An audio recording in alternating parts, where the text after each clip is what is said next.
दिन ब दिन दिल्ली में कानून व्यवस्था बहुत ज़्यादा खराब होती जा रही है। अभी कल या परसों की बात है जब विश्वास नगर में एक बर्तन के व्यापारी को गोलियों से भून दिया गया भरी सड़क के बीच में। गोविंदपुरी में चाकुओं से गोद के एक व्यक्ति की हत्या कर दी गई।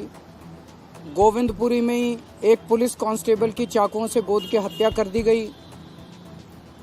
उसके कुछ दिन पहले पंचशील एनक्लेव में एक बुजुर्ग को रात को चाकुओं से मार डाला गया। उसके पहले नारायणा गांव में एक व्यक्ति को मार दिया। उसके 6 महीने पहले उसके भाई को मार दिया था। रोज इस तरह की घटनाएं घट रही हैं। चारों तरफ महिलाएं असुरक्षित हैं। अब बच्चे भी सुरक्षित नहीं बचे। बच्चों के भी स्कूलों के अंदर बम से उड़ा देने की धमकियां आ रही हैं। और ये पहली बार नहीं हो रहा। पिछले साल भर के अंदर स्कूलों में, अस्पतालों में, कॉलेजेस में, एयरपोर्ट पे हर जगह बम फोड़ने की धमकियां आ रही हैं। इस किस्म की वारदातें दिल्ली के लोगों ने पहले कभी नहीं देखी थी। मेरे पास एक लिस्ट है। 1 मई को दिल्ली एनसीआर के 200 से ज़्यादा स्कूलों को बम से उड़ा देने की ईमेल आई थी, जिसके बाद स्कूलों को खाली कराया गया और बच्चों को उनके घर भेज दिया गया। आप सोच सकते हो कि इस किस्म की धमकियों से बच्चों के और बच्चों के माँ बाप की मनोस्थिति पे क्या असर पड़ता है। हर व्यक्ति दहशत में आ जाता है। 12 मई को दिल्ली के 8 अस्पतालों को और दिल्ली एयरपोर्ट को बम से उड़ा देने की धमकी दी गई। 24 मई को दिल्ली यूनिवर्सिटी के कई कॉलेजेस जैसे Hansraj college, Gargi college, Ramjas college, Indraprastha महिला कॉलेज और कई अन्य कॉलेजों को बम से उड़ा देने की धमकियां मिली। 20 अगस्त को साउथ दिल्ली के 3 मॉल और एक अस्पताल को बम से उड़ा देने की धमकी मिली। 21 अगस्त को दिल्ली एनसीआर के 100 अस्पतालों और एक शॉपिंग मॉल को बम से उड़ा देने की धमकी मिली। 20 अक्टूबर को दिल्ली के रोहिणी में स्थित सीआरपीएफ के स्कूल में विस्फोट हुआ। ऐसा नहीं कि केवल धमकियां मिल रही हैं। 20 अक्टूबर को सीआरपीएफ के स्कूल में विस्फोट हुआ। 28 नवंबर को प्रशांत विहार के एक पीवीआर में धमाका हुआ। 27 अक्टूबर को दिल्ली एयरपोर्ट से जुड़ी 8 विमानों को बम से उड़ा देने की धमकी मिली। 29 नवंबर को रोहिणी के वेंकटेश्वर ग्लोबल स्कूल को बम से उड़ा देने की धमकी मिली।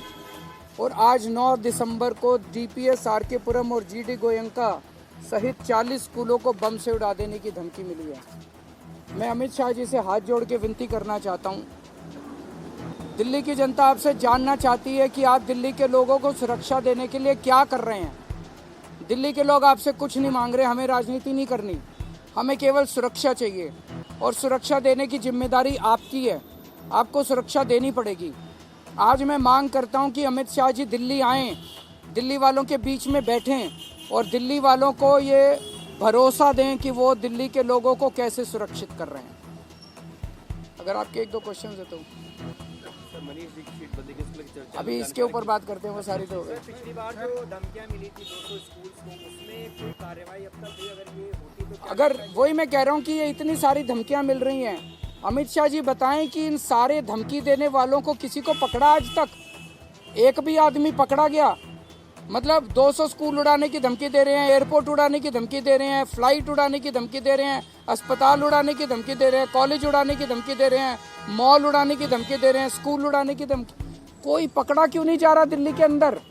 किसी को भी पकड़ने में कामयाब क्यों नहीं हो रही दिल्ली पुलिस? अमित शाह जी क्या कर रहे हैं? अमित शाह जी चुप क्यों बैठे हैं? सर, इस बार के चुनाव में ऐसा लग रहा है कानून व्यवस्था को आप बड़ा बना रहे हैं और जो आपके निशाने पे है वो अमित शाह जी है। मोदी जी ना हो के इस बार फोकस शिफ्ट हुआ है। क्योंकि जिम्मेदारी, लॉ एंड ऑर्डर की जिम्मेदारी उनकी है। मैं राजनीति नहीं करता। इसी से साफ जाहिर है कि मैं राजनीति नहीं कर रहा। अमित शाह जी की जिम्मेदारी है। अमित शाह जी से सवाल पूछे जाएंगे और उनको जवाब देने पड़ेंगे और उनको सुरक्षा मुहैया करानी भी पड़ेगी। उनकी जिम्मेदारी है। इसी वजह से उन्हें गृह मंत्री बनाया हुआ है। जब ये सवाल पूछा जाता है तो बीजेपी के कई नेता कह रहे हैं कि दिल्ली के अंदर लॉ एंड ऑर्डर कोई इशू ही नहीं है। ये बड़ी दुख की बात है। दिल्ली की जनता दहशत में है। बम की धमकियां मिल रही हैं, व्यापारियों को फिरौती की धमकियां मिल रही हैं, बुजुर्गों के कत्लेआम हो रहे हैं, बच्चों के स्कूल उड़ा देने की धमकियां मिल रही हैं और बीजेपी के बड़े बड़े नेता कह रहे हैं कि लॉ एंड ऑर्डर कोई मुद्दा ही नहीं है, उनके लिए मुद्दा ही नहीं है। अगर उनके लिए मुद्दा ही नहीं है तो सुरक्षा कैसे प्रोवाइड करेंगे वो? संजय सिंह ने लगातार इस मुद्दे को उठाने के लिए 266 का नोटिस भी दिया, लेकिन संसद चल नहीं पाई, इस पर चर्चा नहीं हो पाई। होनी चाहिए चर्चा, संसद में भी चर्चा होनी चाहिए, सड़कों पे भी चर्चा होनी चाहिए और इन लोगों को बताना चाहिए क्या कर रहे हैं इसके बारे में। सर, ऑटो वालों के साथ आपने आज चाय की, तस्वीर भी आपने पोस्ट की है जिसमें आप ऑटो वालों के साथ एक बहुत पुराना रिश्ता है मेरा और 2013 में जब हम चुनाव पहली बार लड़े थे तब से इन्होंने हमारा साथ दिया है। हमने भी जब हमारी सरकार बनी ऑटो के भाइयों को हमने सम्मान की ज़िंदगी दी, उनके काम करने में जो जो तकलीफ़ें आती थी उन तकलीफ़ों को हमने दूर करने की कोशिश की। तो एक परिवार जैसा माहौल होता है जब मैं ऑटो वालों से मिलता हूँ। तो आज